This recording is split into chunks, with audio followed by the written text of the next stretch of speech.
안녕하세요. 지혜의 숲에서 길을 찾는 여러분과 함께하는 시간입니다. 혹시 여러분 주변에 예측할 수 없는 순간에 폭풍처럼 분노를 터뜨리는 사람이 있나요? 가족이나 직장 동료, 혹은 가장 가까운 연인일 수도 있습니다. 그들의 분노 앞에서는 방 안의 모든 공기가 한순간에 사라지는 듯한 숨막히는 압박감을 느끼게 되죠. 마치 언제 떨어질지 모르는 날카로운 칼날 아래 서 있는 듯한 공포.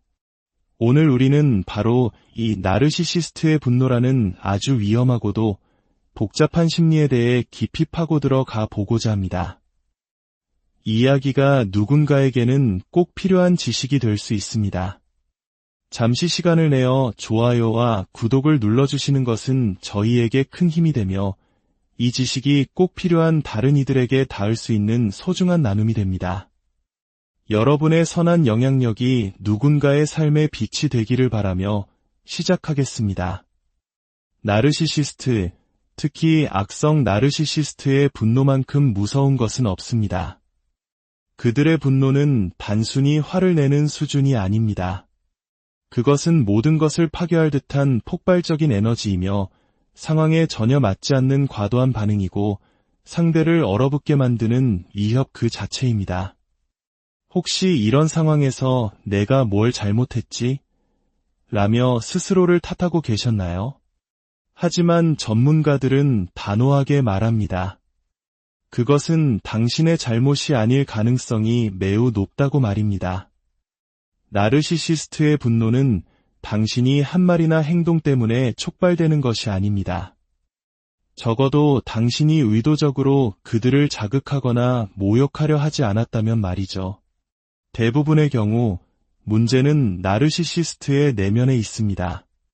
그들은 세상과 소통하는 자신만의 왜곡된 사전을 가지고 있습니다.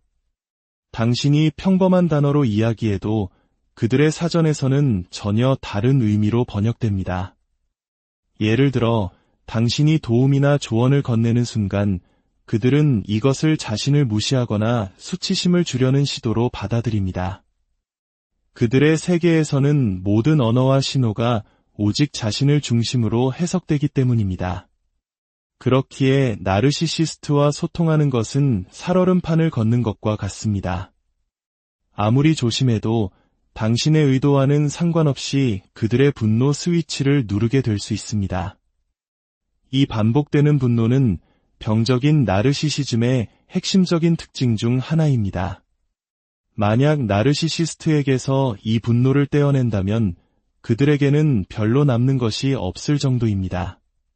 그렇다면 그들은 왜 그렇게 분노하는 것일까요?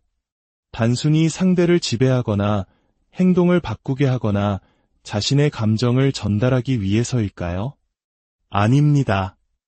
나르시시스트의 분노가 가진 가장 중요한 목적은 바로 자기조절 기능입니다. 그들의 분노는 외부의 당신을 향한 것이 아니라 무너져 내리는 자신의 내면을 향한 필사적인 외침입니다.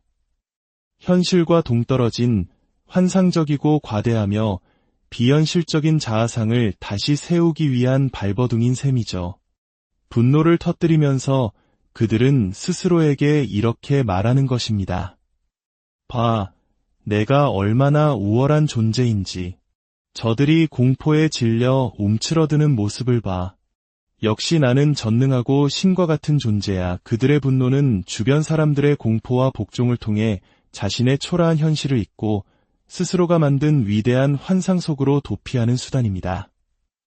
어쩌면 이는 한국 문화의 체면, 개념과도 일부 연결지어 생각해 볼 수 있습니다. 물론 나르시시스트의 그것은 병적인 수준으로 뒤틀려 있지만 자신의 위신이나 이미지가 손상되는 것을 죽기보다 싫어하고 그것을 지키기 위해 극단적인 반응을 보인다는 점에서는 유사한 심리적 기제가 작동하는 것이죠.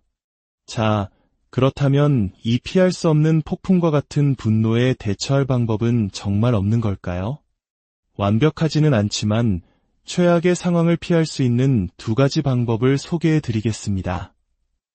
이 방법들은 실패할 수도 있고 항상 통하는 것은 아니지만 시도해 볼 수 있는 최선의 전략이 될 것입니다. 첫 번째 방법은 복종과 아첨입니다. 이 방법은 매우 신중하고 섬세한 접근이 필요합니다. 마치 계란 위를 걷듯이 정해진 순서를 따라야만 합니다. 당신이 나르시시스트에게 보내야 할 메시지는 다음과 같은 3단계로 이루어집니다. 첫 번째 단계는 깨달음의 표현입니다. 나르시시스트가 당신에게 온갖 비난과 모욕을 퍼붓고 있는 그 순간 당신은 침착하고 차분하게 이렇게 말해야 합니다. 아, 당신 덕분에 제 눈이 번쩍 뜨인 것 같아요. 전에는 전혀 이런 식으로 생각하지 못했는데 당신의 말을 듣고 나니 모든 것이 명확해지네요. 정말 감사합니다. 당신이 그로 인해 계몽되고 교육받았으며 더 나은 사람이 되었다는 메시지를 전달하는 것입니다. 두 번째 단계는 인정과 양보입니다. 깨달음을 얻었으니 이제 행동의 변화를 보여줄 차례입니다. 당신 말이 맞아요. 제가 변해야겠어요. 당신이 원하는 대로 행동할게요. 이것은 금전적인 문제일 수도 관계의 문제일 수도 있습니다. 중요한 것은 그의 주장이 옳았음을 인정하고 그의 요구에 순응하겠다는 의지를 명확히 보여주는 것입니다. 마지막 세 번째 단계는 보상입니다. 당신이 저지른 잘못에 대해 그에게 보상을 제공하는 단계입니다. 당신은 당신의 행동이 그에게 상처를 주었음을 인정하고 그에 대한 보상을 해야 합니다. 그 보상은 당신이 가장 잘 알 것입니다. 당신의 나르시시스트가 무엇을 좋아하는지, 무엇을 갈망하는지를 말이죠. 그가 원하는 것을 재물처럼 바치는 것입니다. 하지만 여기서 아주 중요한 주의사항이 있습니다. 나르시시스트는 복종적이고 어리석고 약한 사람을 경멸합니다. 그리고 그 경멸은 더 큰 공격성의 연료가 됩니다.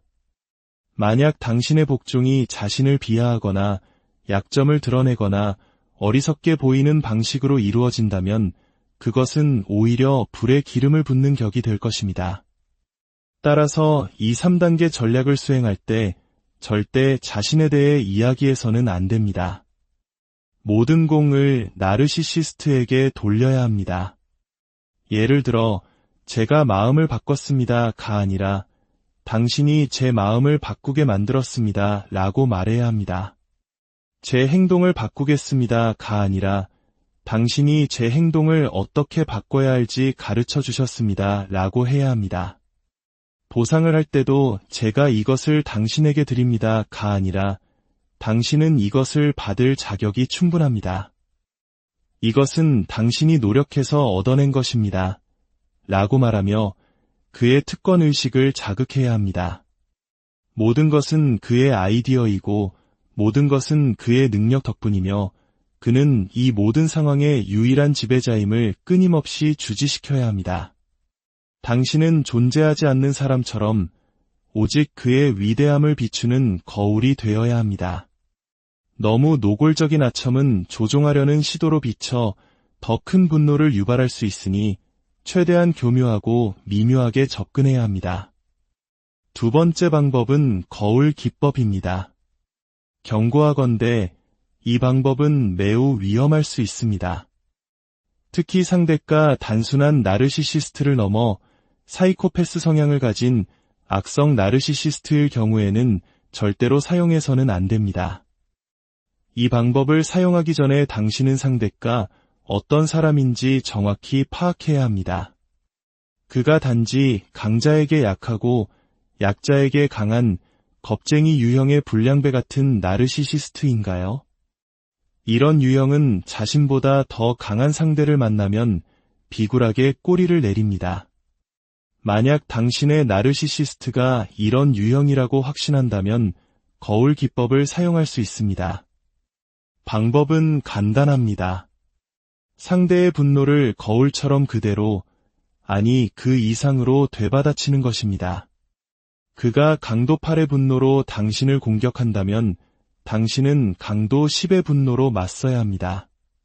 그를 버리겠다, 거부하겠다, 냉정하게 대하겠다는 등의 감정적인 위협을 가하는 것입니다.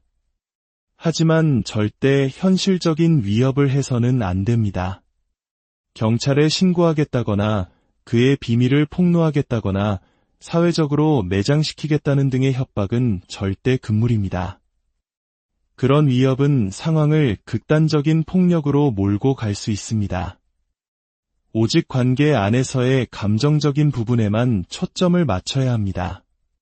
만약 상대가 겁쟁이 유형의 나르시시스트라면 당신의 예상치 못한 강한 반격에 그의 분노는 마치 수도꼭지를 잠그듯 순식간에 멈출 것입니다.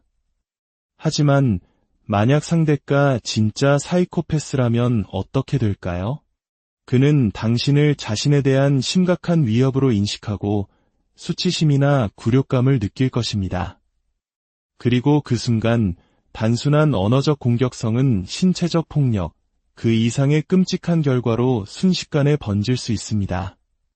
부디 상대를 정확히 파악하기 전까지 이 방법을 섣불리 사용하지 마십시오.